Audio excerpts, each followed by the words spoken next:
So hello everyone, and welcome to the Philippine Social Science Seminar Series, or PhilS4. My name is Noah Terrio. I'm Assistant Professor of Anthropology at Carnegie Mellon University, and I'll be your host for the hour.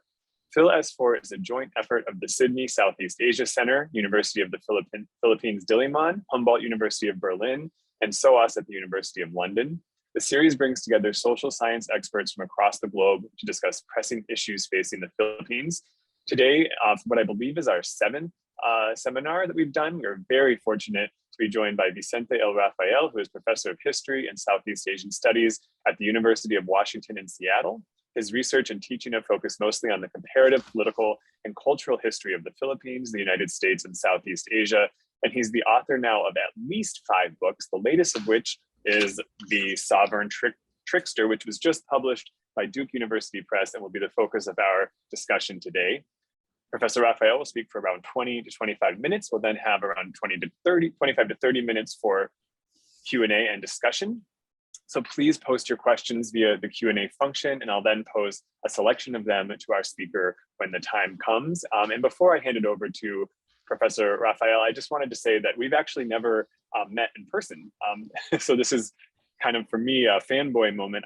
When I was an undergrad, I read your book, Contracting Colonialism, and it was one of the books that really inspired me to want to learn more about the Philippines. So thanks for that, and I wanted to say it's truly an honor to be introducing you today.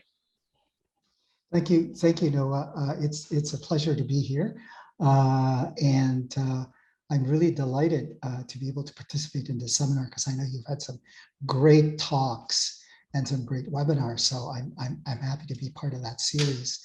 Let me just say a little bit about the piece I'm doing today.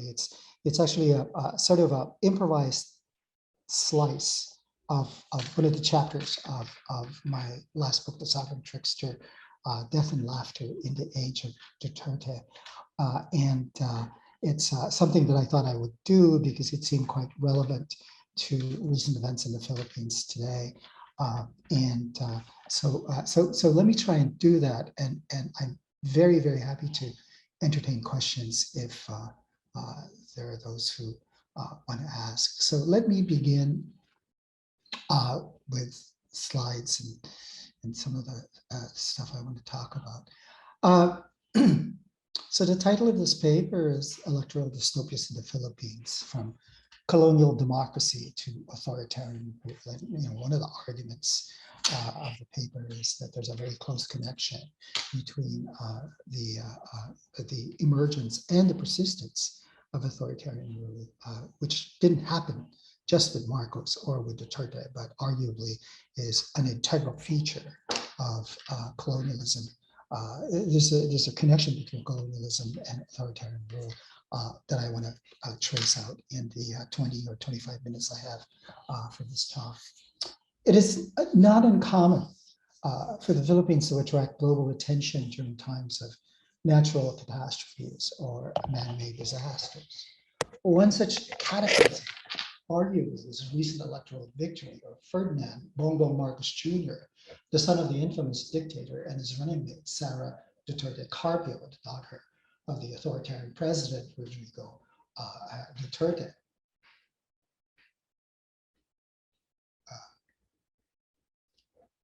Let me just get this right. Okay.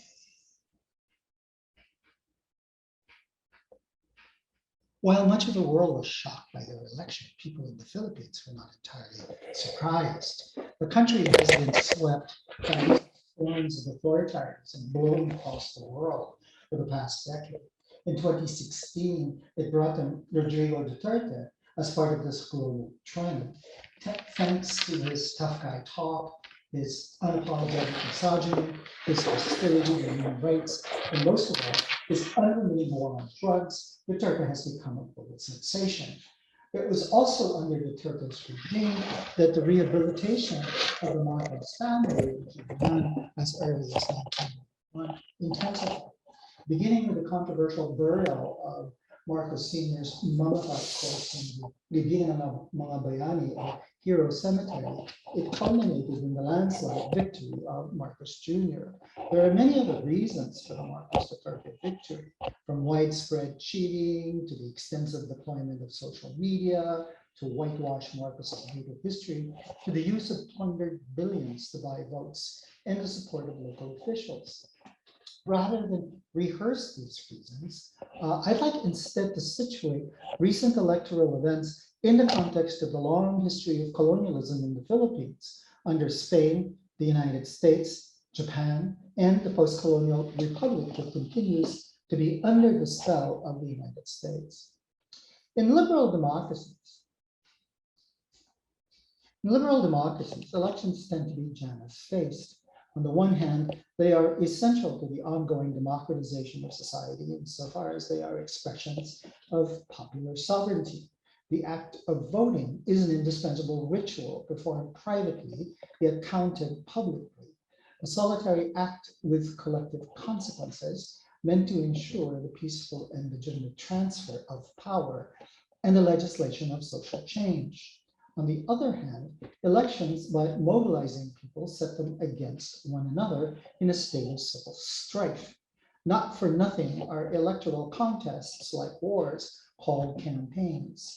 Unleashing long-held social antagonisms, elections also act to contain them. Just as they drive one to become political, elections also set about domesticating politics, draining it of its potential insurgency. Voting rechannels the boisterous energies let loose by the street and arena campaigns into the orderly halls of Congress recited by political professionals. In this way, elections tend to turn movements into moments managed by elected representatives. Of course, this is probably true until Donald Trump and 2020, which we can also talk about later if you want. This dual character of elections can also be seen in formerly colonized countries, but with important variations. In places like the Philippines, where liberal democracy came by way of the most illiberal means, such as conquest and colonization, the history of elections traces a different path. Right? So there is this sort of mutual, or rather this irredeemable contamination of liberalism and liberal democracy by illiberal processes of conquest and colonization that will, of course, affect the way elections are held. Voting was a colonial practice introduced by the Spaniards in the later 19th to the in the later 17th to the 19th centuries. The lowest rank of the colonial bureaucracy were open to the native and mestizo elites to aid in the administration of the colony. Members of the local elites and their surrogates could choose among themselves who would fill the positions of cabeza de barangay or village headman and gobernadorcillo or municipal governor. They sent the names of their top 3 choices to the governor general, who made the final choice. The highly localized electoral exercises were strictly controlled, however, by the Spanish friar, who had veto power over any of the winners.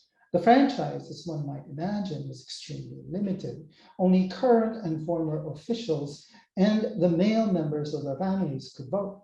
Elections then were instruments for regularizing elite collaboration. They reproduced the colonial hierarchy by preserving the social positions and privileges of local leaders, especially their exemption from tribute and forced labor, and thereby secured the power of Spanish rulers. In the wake of the Napoleonic invasion of Spain, Spanish colonial rule entered into a period of liberalization after 1812. Vince, I'm so Representation sorry. of the Spanish parliament was extended to the colonies to keep them within. While briefly granted representation, such a right was eventually withheld from Las Islas Filipinas, the only colony to be wholly without representation in the parliament. Such was due mainly to the fact that Spaniards regarded Filipinos as too racially mixed and therefore inferior. Filipino exclusion from political representation on racial grounds was resented, especially by the Hispanized Filipino elites who, given their education and wealth, regarded themselves often as more Spaniard than the average Spaniard.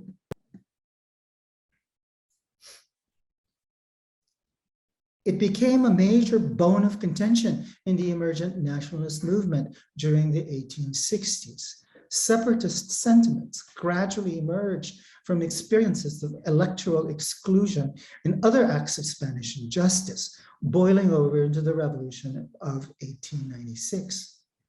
Initial success against Spain led to the formation of the Filipino revolutionary government in March of 1897. Elections were held to determine the leadership and participants were drawn mainly from a small number of male revolutionary leaders, most of whom hailed from the ranks of the provincial elites. Plagued by rumors, personal attacks, and voter fraud, the very first presidential election was won by the Chinese mestizo military general Emilio Aguinaldo over the so-called father of the revolution, Andrés Bonifacio. Denouncing the results, Bonifacio gathered his supporters to plot a coup. Hearing of this plot, Aguinaldo ordered the arrest and execution of Bonifacio. Held in a state of revolutionary emergency, the first Filipino election was marked by fraud, contested results, aggrieved candidates, coup attempts, and the violent arrest and execution of political rivals. This pattern of intra-elite factional rivalries exploding into violence would figure prominently in the history of succeeding elections. We can see this pattern in the second Filipino elections in 1898. While victorious over Spain, Filipino revolutionary forces had to contend with the growing presence of American troops in the archipelago. They retreated to the town of Malolos, north of Manila, where they crafted a constitution and formed the First Republic by calling for elections. The franchise was limited to the wealthiest and most educated men who unapologetically referred to themselves as the brains of the nation and an oligarchy of the intellect. The conservative makeup of Congress was such that it retained much of the Spanish laws and restored the hated poll taxes and forced labor to support the new government. The First Republic eventually proved so unpopular among many of the lower classes, and resistance to its authority emerged because, among other things, it could not control its soldiers and prevent them from committing all sorts of abuses against people.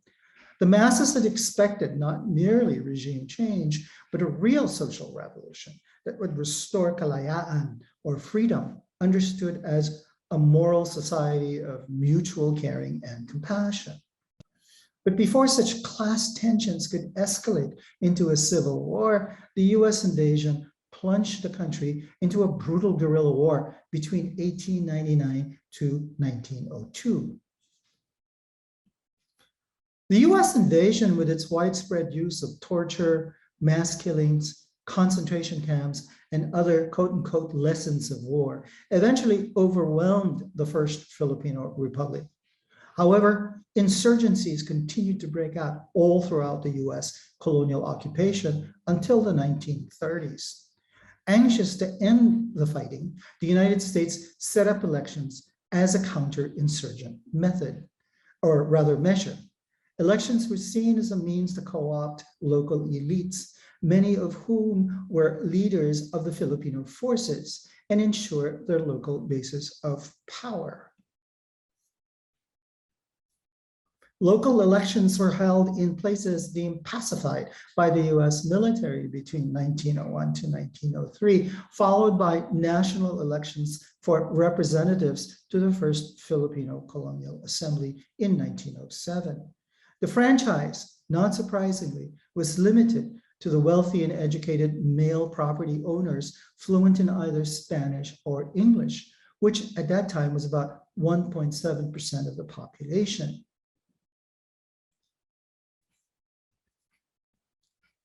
Oops, sorry, not quite yet. Thus, the creation of a colonial state was enabled and sustained by an emergent electoral system that placed Filipino officials in proximity to the levers of power, allowing them to form webs of dependency and patronage with American officials above and local constituents below.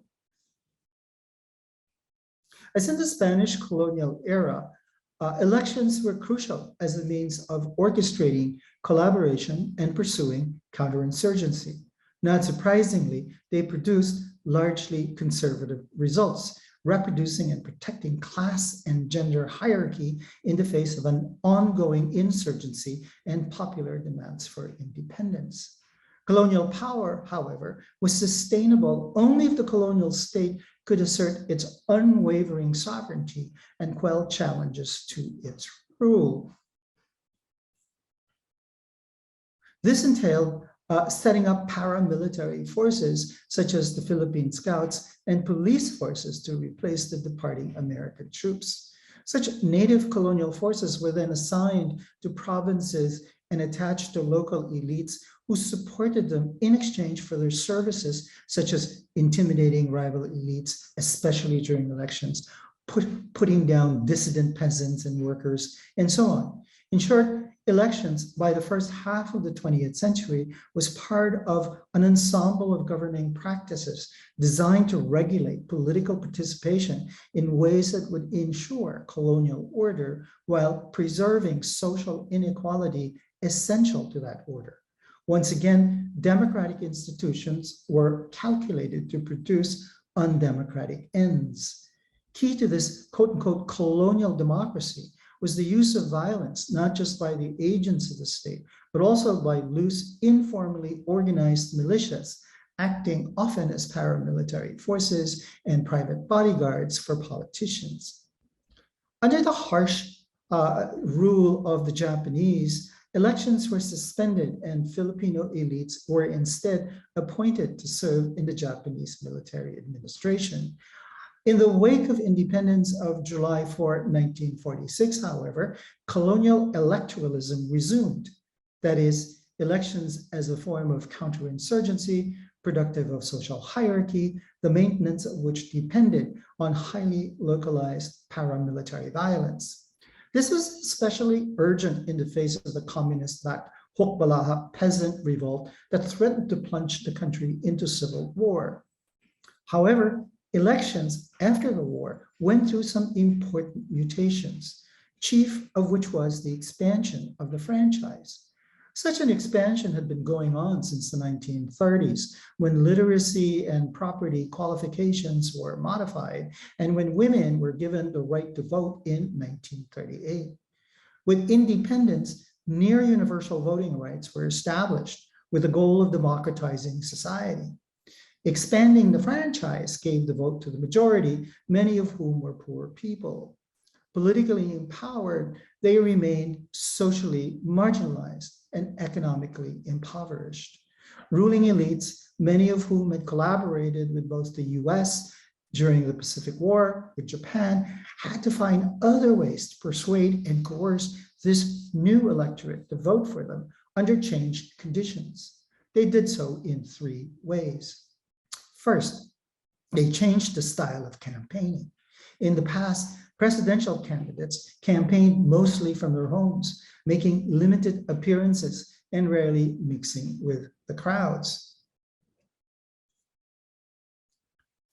The presidential campaign of Ramon Magsaysay in 1953 changed all that. Directed by the legendary CIA operative and former advertising executive Edward Lansdale, Magsaysay turned campaigning into a series of public spectacles.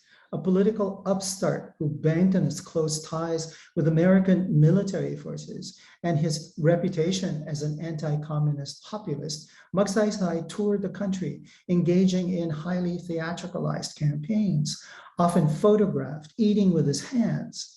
Future candidates would follow his example, projecting themselves as men of the people, barnstorming across the archipelago and dazzling audiences with bombastic rhetoric and the singing and dancing of popular movie stars. The second thing that candidates did to cope with the new conditions of an expanded electorate was to resort to massive vote buying. Earlier, they could rely on provincial ties of patronage to compel clients to vote for them. Now they were faced with anonymous voters. In the absence of personal connections built over long histories of exchanging favors, candidates resorted to giving cash to gain their vote. This in turn made it imperative for candidates to raise huge sums of money to buy their way into office. Old money oligarchs could rely on the rents and inheritances, as well as earnings from their lands and other businesses. However, newer politicians such as Ferdinand Marcos and local warlords who were outside the established oligarchy had to find ways to raise money quickly and massively. Aside from plundering state coffers, politicians turned to a variety of criminal activities, such as smuggling, gambling, especially wetting or illegal numbers game, protection rackets, and more recently, drug dealing. Today, the cost of elections has become so prohibitive that one would have to be many times a millionaire or enjoy the patronage of several to run even for local offices, much less for the presidency. The imperative to buy votes, requiring various licit and illicit means of capital accumulation, meant that once in office, politicians had to tap into state resources to further accumulate money for the next election cycle. Finally, the third way that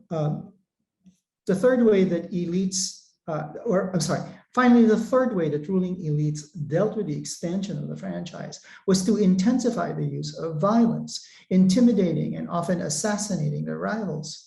For this, they relied on their bodyguards and private armies, recruited from former guerrillas, local police forces, lumpen proletariats, former communist fighters, and other assorted thugs. Post-war elections were thus characterized by the widespread use of guns, goons, and gold. Rather than peaceful transitions to power, elections increasingly unleashed as much money as blood. And winners were invariably tainted with charges of corruption as they assumed office, even as they accused their opponents of being similarly corrupt. Corruption was normalized both as a means to win elections and as a major electoral issue to hurl at one's opponents. Hence the irony: candidates railed against corruption even as they relied on corrupt practices in order to win.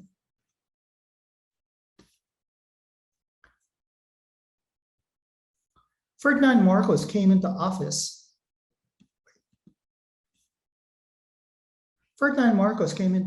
precisely by promising to do away with corruption.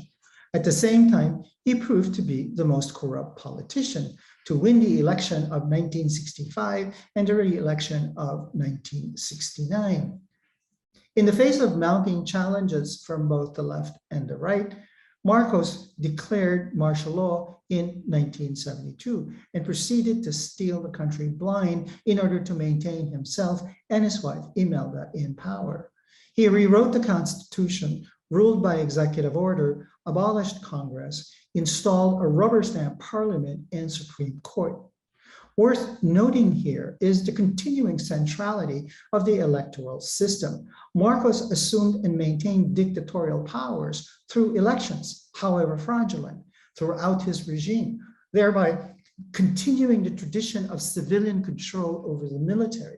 Martial law still meant civilian, not military control, unlike other places in Southeast Asia and Latin America. For this reason, he ordered the disarming of an array of private armies to neutralize his elite rivals on his right, even as he unleashed the armed forces against student activists, workers, peasants, and communists on his left. In a bid to monopolize the use of violence, Marcos turned the Philippine military into his own private army to do his bidding. In 1986, Marcos was overthrown by, one second, let me just do this. In 1986, Marcos was overthrown by a civilian-backed uprising known as People Power, which came on the heels of a failed military coup. It was initially provoked, however, by Marcos's rash decision to hold snap elections that he declared on American TV in order to prove to his Washington critics that he was still popular. But he vastly underestimated the necrological aura that surrounded Corazon Aquino, widowed after her husband and chief challenger of Marcos, Ninoy Aquino, was assassinated as he returned from exile in Boston in 1983. Marcos did what he had always done. He tried to steal the elections by rigging the computer tabulation of results. The public exposure of ballot stuffing by disheartened computer tabulators and by the media further contributed to triggering the uprising that overthrew Marcos, so that just as rigging elections allowed Marcos to seize power, so did its exposure finally bring him down.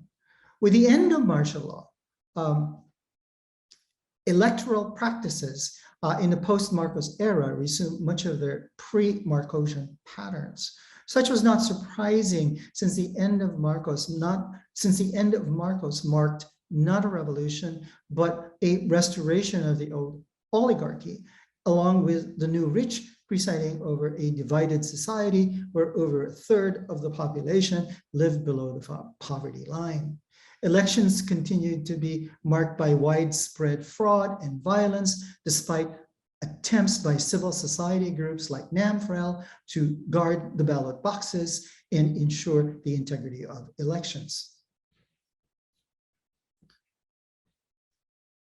A significant development during the Marcos and post-Marcos era was the growing reliance on various paramilitary groups to supplement the weakness of the military in the face of communist forces. Let loose on the population, such undisciplined forces terrorized towns with spectacular displays of violence and quickly devolved into death squads and vigilante groups.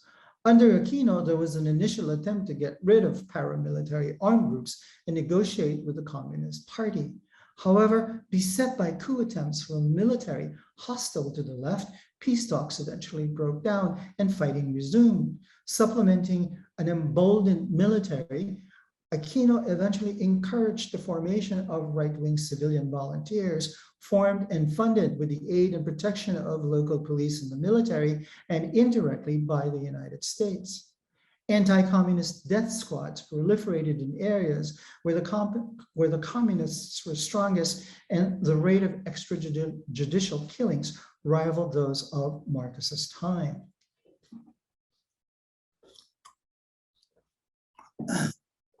Originally directed against Marcos, populist violence was now aimed at communists and assorted criminal gangs. Under succeeding presidents, excuse me, under succeeding presidents, the police and their volunteers were empowered to carry out summary executions of suspected communist leaders, while local elites subcontracted death squads to deal with labor leaders, journalists, and rival elites. Gruesome displays of violence, severed heads, mutilated corpses displayed on roadways was the signature of vigilante groups like Alza Masa, whose slogan was "Kill for Democracy," in places like Davao, where the mayor was none other than Rodrigo Duterte.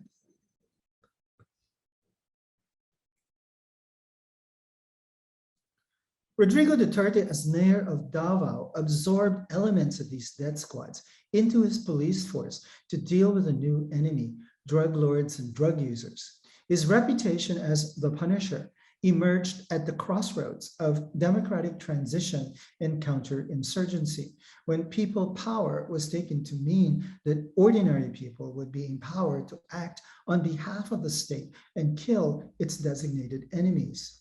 In a way, death squads have become the perverse doubles of NGOs, or non-governmental organizations, since both share a parallel history in the outsourcing of state functions. Spanish, American, and Japanese colonialism followed by the post-colonial republic, thus established the historical conditions for Philippine elections. By intensifying the circulation of money, elections have called for, as much as they have enabled, the mass mobilization of voters. But they also intensify the proliferation of armed vigilantes and death squads to coerce political rivals and run rackets for the accumulation of money. Regarded in the late 1980s as a much needed supplement to the military's counterinsurgency war, they have now morphed into the death squads, serving as essential supplements to the police in Duterte's war against drugs.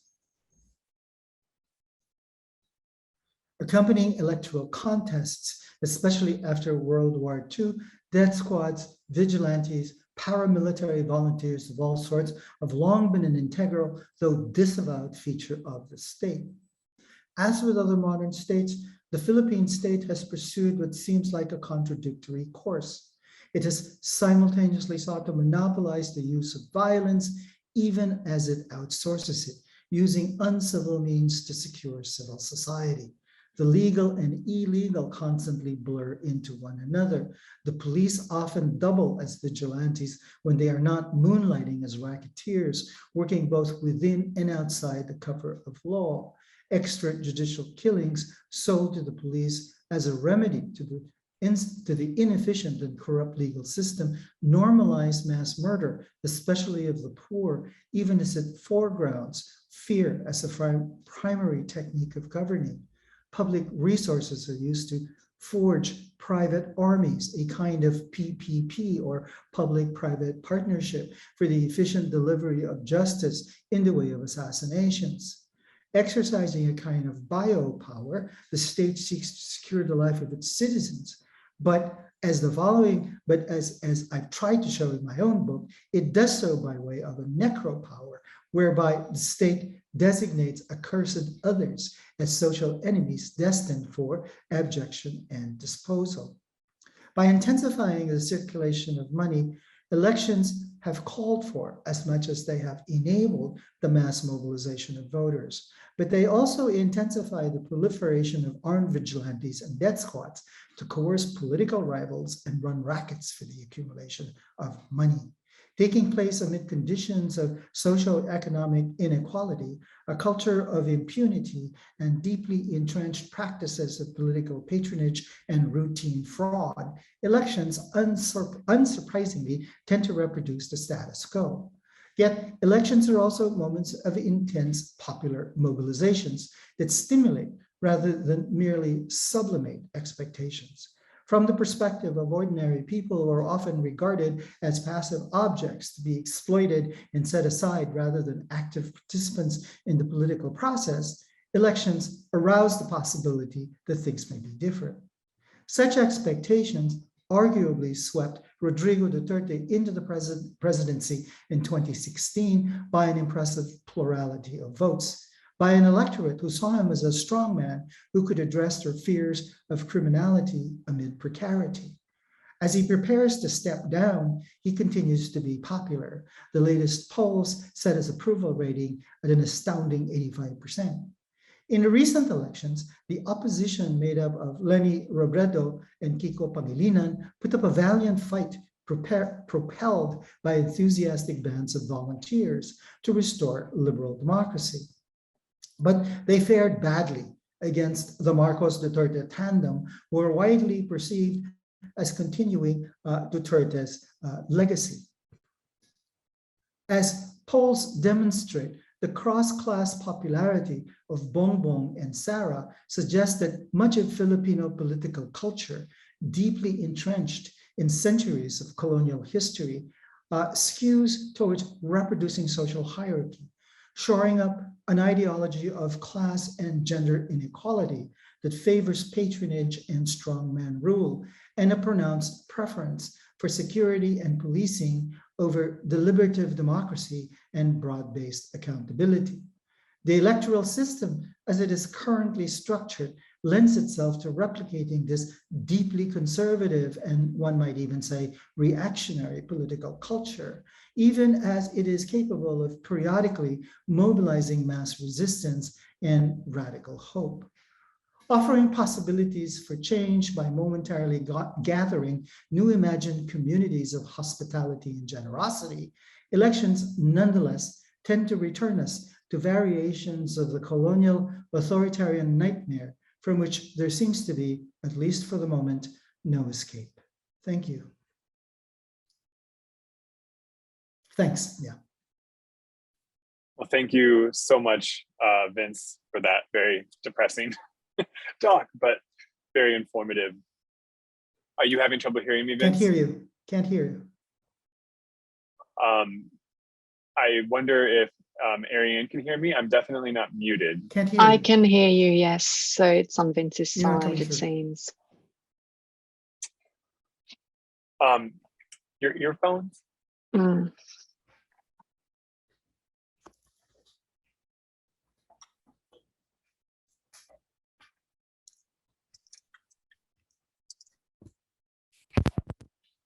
Yeah.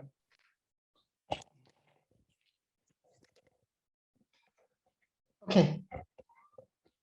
Okay. Try now. How's that? Okay, good, good, cool, cool. Okay, awesome. Yeah. Sorry. Yeah. No worries, no worries. I'm glad that it was a simple fix because you never know with this Zoom stuff. So I just wanted to say thank you so much for that. It was extremely informative, also extremely depressing, but such is the world. So we have to tell the truth, and that's the truth. So as we wait for some questions to come in, and I encourage everyone listening to please post questions in the chat. I thought I might get or not in the chat, rather, the Q&A feature of Zoom. I will get our discussion started here. One of the things that I think is very clear in this book that you've written and in the talk you've given today, Vince, is the way that this sort of desire for benevolent authoritarianism seems to be recurring from the colonial period all the way through to the present in various forms. And you call it a fantasy in one of the sketches in the book, of the fantasy of benevolent authoritarianism. What makes this fantasy so seductive in the Philippines in particular? Like, as a historian, what do you think makes it so very seductive? Yeah. First of all, I got a note from one of the administrators that my audio was sort of disrupting or was not coming in well. Is it okay now? It is okay now, yes. Okay, but during the talk, it was not coming in well. There was a few moments where there was background noise, but overall, I could understand everything. So I think we're good. Yeah, especially since I was delivering it in English, and my English isn't always. But anyway, it's a good question. Where does this fantasy come from? I mean, it's, there are many different sources. You could start in so many different places, but I think there is something. I mean, as I said towards the conclusion of this paper, I mean, I think it's arguable that much of Filipino political culture, to the extent that it's very much entrenched in colonial history, that it's still very much part of a kind of colonial legacy, is very conservative.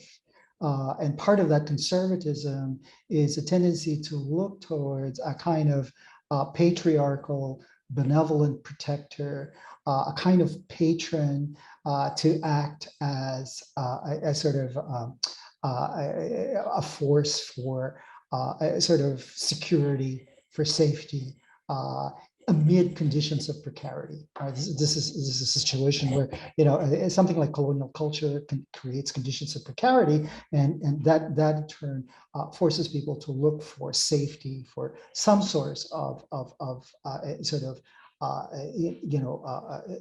some means for survival, and that usually means looking up rather than looking across, because those are the two possibilities. You can look across to each other for support, survival, solidarity, and there have certainly been moments in Philippine history when that's happened, right? That rather than look towards a leader, towards hierarchy, you look towards one another.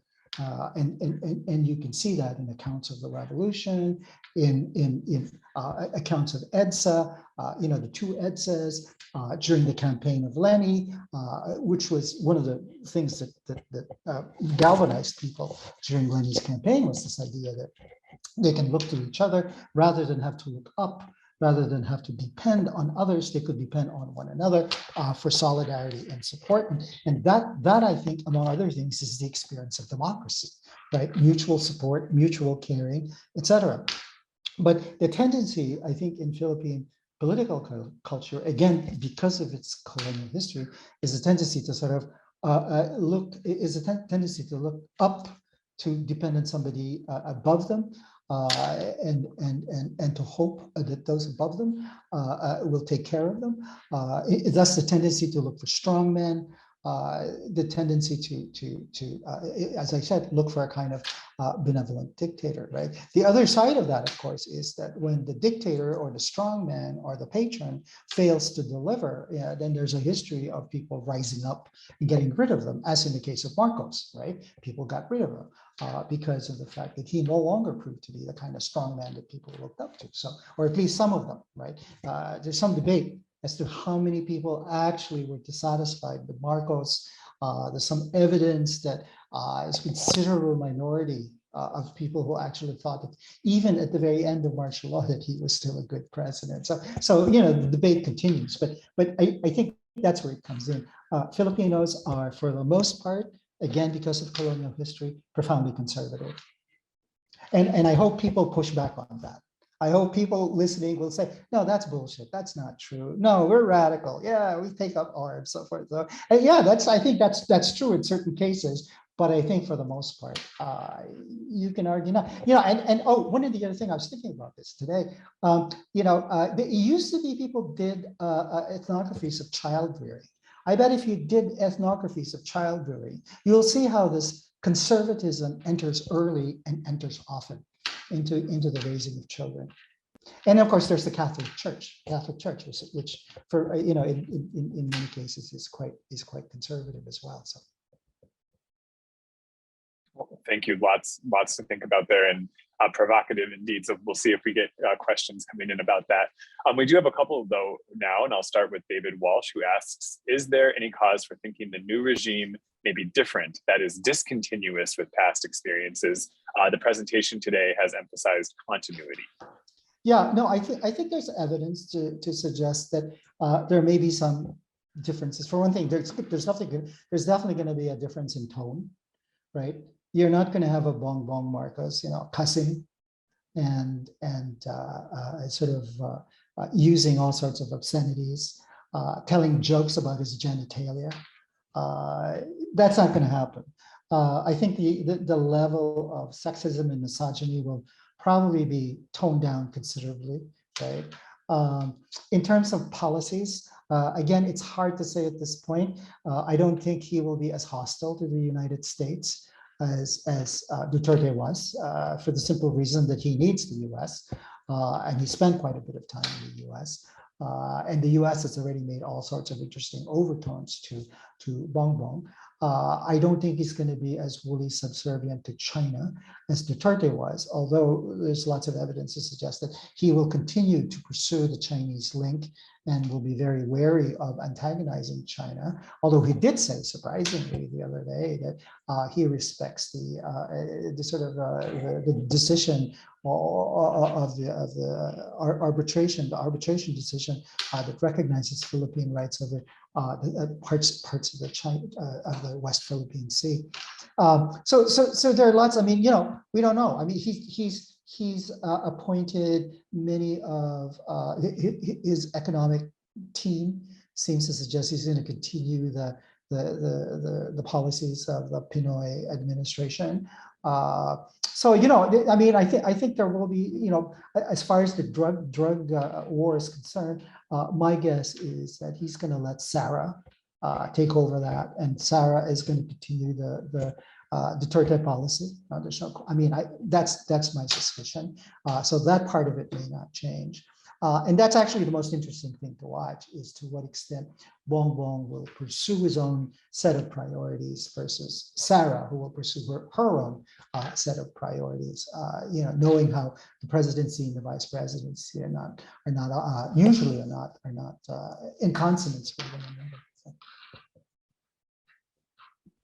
So less of a vulgar populist, but no less of an authoritarian might be the takeaway there. for me. Yeah.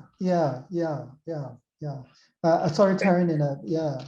But what kind of an authority? I mean, it might be kind of sort of an authoritarian liberal hybrid, right? So we'll see. So we have a couple of questions here that are sort of asking about visions of possible alternatives, because the presentation ended with a no escape scenario, as Aradi points out. And Janine Nori as well asking about, so what would better leadership, ideal or corruption-free leadership look like for the Philippine people? And I know that's a really big question, but I guess one way of concretizing it would be to say, do you see elements in Philippine politics and society today that give you hope? And if so, what are those and how would you see them potentially being amplified? Yeah. No, I mean, I think another way of putting that is, can we decolonize Philippine political culture, right? Of course, we can always do that. I mean, I think the campaign of Lenny and Kiko showed how something like that might be possible, right? That you can have a leadership that leads precisely by example, that leads by compassion, humility, honesty, and so forth and so on. So that is possible, but unfortunately, she didn't win, right? So the question is, how can you have someone like Lenny, not her, but someone like her, and how can you devise a campaign strategy that could propel her to victory? Because all things considered, and despite the incredible energy of her volunteers and the incredible sort of hopefulness that they pushed along, it was a bad campaign. It was too late, it was too little. It was strategically unable to cope with the social media sort of strategies of Bongbong Marcos, right? So great candidate, great energy, great supporters, bad people. I mean, bad strategy, bad campaign strategy. So the question now is, how can you devise a campaign strategy that will push someone like that to victory in the next 6 years? I don't know. I'm not a campaign guy, so. And as just a brief follow-up to that, do you think that there is potential for, prior to the next election, or perhaps if the next election is somehow deferred or subverted, do you see elements of mass resistance in civil society that might present some sort of real challenge? Well, anything is possible. But if you were to ask me, I think the next 6 years you're going to have Bongbong, and then the next 6 years, unless there's another sort of potentially sort of breakthrough candidate, you're going to have Sarah as president. At least that's the way people are taking their bets, right? So what's going to change that? Well, a lot of things. A lot of things need to change for that to reverse it. First of all, Bongbong's regime has to be one of unmitigated disaster. Will it be unmitigated disaster? I don't know. Maybe, perhaps. Who knows? Right. So at this point, it's really hard to tell. I mean, people say, well, we have to have more education in schools that would counter the kind of disinformation that the Marxists pushed out there. Yeah, but with Sarah Duterte as head of as Secretary of Education, that's highly doubtful. With the possibility that dissent will be clamped down on, that anti-terrorism law will sort of make it more difficult for activists and other people to sort of protest. It's going to be very, very difficult. And so long as the Marxists have their loot, they can always finance any and every sort of attempt to sort of stay in power and to crush their opposition. So, because now it's a dangerous situation, right? It's a combination of having all this plundered wealth plus all the levers of state power at their disposal. That is a pretty deadly combination. So I don't know. Aside from, I mean, there are local things people can do. Journalists, I think, have been at the forefront of trying to sort of push for transparency, criticize administration policies and their appointees. I think academics have a role to play. Activists and artists certainly have been very active. So there are lots of things people can do on the local level, but whether or not it can be scaled up and result in a kind of national sort of action, I don't know. I don't know. It's hard to say. I mean, it's like in the US. It's like in the US. What can you do with MAGA? Absolutely. I was thinking the same thing. And you've anticipated here a couple of the questions that we've gotten about historical revisionism, anti-intellectualism, and what can be done effectively to challenge that. And it sounds like maybe we have more thinking to do on how exactly to best challenge it. But certainly, I think books like yours and talks like yours are part of that. Can I just say one thing though? I mean, I think is that with talks like mine and with other books, with other studies about martial law and so forth, I mean, I think they reach a very limited audience, an important audience to be sure, an audience that you could say are sort of the intellectual elites, if you will. But insofar as the masses are concerned, it makes almost no difference. I'm sorry to say. There will have to be other ways. I mean, whether it's social media or other forms, and there will have to be other discourses, that could possibly reach them. Because part of it is, as I said, cutting through a certain layers and layers of political assumptions about what constitutes leadership, about what constitutes political safety, et cetera, et cetera. It's very difficult, in other words, to cut through these assumptions, and so I don't know. It's hard to say. And with lack of accountability for the companies that are profiting off of disinformation, it's another challenge, I think, as well. Yeah, plus you have to deal with the trolls, which can come at you hard and fast, and it can be pretty overwhelming. And as people have talked about this, it could be pretty discouraging. So yeah. So we have a question here from Rizalino Malabed, who says, might the messianic persona that cohered diffused discontent through the symbolisms of the Passion in Rinaldo Eletto, are these an early manifestation of the fantasy of the benevolent authoritarian? This also referenced Alice Guillermo's critique of Eletto from History into Myth in 1986, who pointed out that the supposed massa worldview that Eletto paints is open to both the possibilities of emancipatory politics and to fascist political politics. So might this also underpin Eletto's position now? Is the question. I can't speak for Ray. Obviously, someone will have to ask him. He has a very complicated position on this, but I do think that there are many different ways of reading something like the Persona, which is this real classic in Philippine studies. And I agree with Alice. I agree with the last commentator that it can be read. Messianism can be read as emancipatory, but it can also be read as the passage to fascism. Right, and in the Philippine experience, of course, it's been both. Right, it's been. I mean, you take a figure like Rizal, that people grasp onto as this emancipatory messianic figure, and then you have a figure, other figures like some other Marcos, who's similarly seen by his supporters as messianic, but. Of course, you could argue is the pathway to fascism. So it can cut both ways. A lot of it depends on the uses to which these figures are put, the conditions under which they're deployed, and the forces against which they are arrayed. So, yeah. But yeah. So we have time for one more question, if there's any more questions out there. Sorry, go ahead. Yeah, very quickly, just as a footnote, I'd like to ask the people who, the person who asked me this question, because this is actually a question that I've been struggling with. What's the connection, or what's the relationship between messianism and democracy?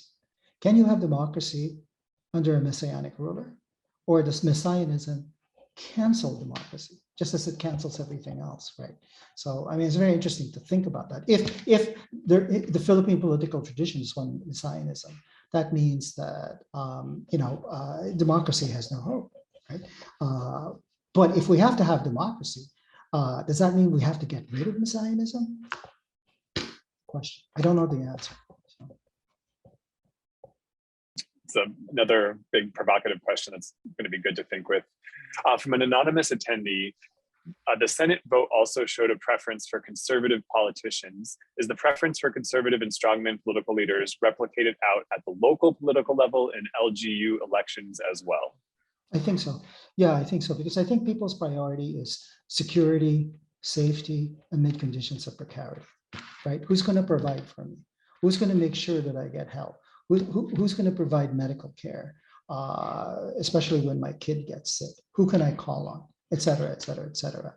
Because the assumption is that, you know, the voter is operating from a position of relative disempowerment, right? So you want to make sure that the person representing you is a person you can call on. And if you can't call on him, if he can't provide for you, there's no point voting for him or her, as the case may be. At least that's my experience and my opinion from you know, talking to people. So. I mean, I don't think people will vote for others just because they're for human rights. You know, human rights are great. I mean, you know, we should all support human rights, but it's a question of how does human rights translate into sort of you know, tuition fee for my kid, or 3 square meals on the table. You know, given, I mean, there's such enormous food insecurity in the Philippines, right? If you begin with that simple fact that you know, you start to talk about human rights and people say, well, can I eat that? And, you know, it's hard. Indeed. Well, we have reached the end of our customary hour, which is the length of this seminar. But we have one more question. So I think if folks are willing to bear with us for a moment, we might as well answer it. From Maria Bersto, who says the strongman mentality resonates with the Duterte elections in 2016, but would you think that this 2020 elections was more a result of massive disinformation? Oh, for sure. There's no question about it. But what was that disinformation about? I mean, a lot of that disinformation was to push this notion of, you know, martial law as a golden age, Marcos Sr. as precisely a kind of competent, benevolent, strongman, right? And the son as precisely carrying out that tradition. So while the son, while Bongbong may not be perceived as exactly a strong man, he can be seen as carrying out in the tradition of a strong man. And with Sara Duterte as his running mate, you know, this is the other thing. Sara Duterte as his running mate, I think, was perceived more of a strong woman than Bongbong in a way, because of the connection with her father. And had Sara Duterte run for president, I think she would have won over Bongbong. I don't think, you know, that, and this is a view that I think many people share, because she's seen as this, you know, really formidable character. I mean, that video of her punching one of the local officials, I mean, that was it. That's all she needed to do. You know, by comparison, Bongbong is, you know, he's a mama's boy. You know, he's seen as soft and so forth. But because of the disinformation and because of the connection with Duterte, people began to sort of, you know, assume that, oh, well, he'll be okay. You know, so yeah.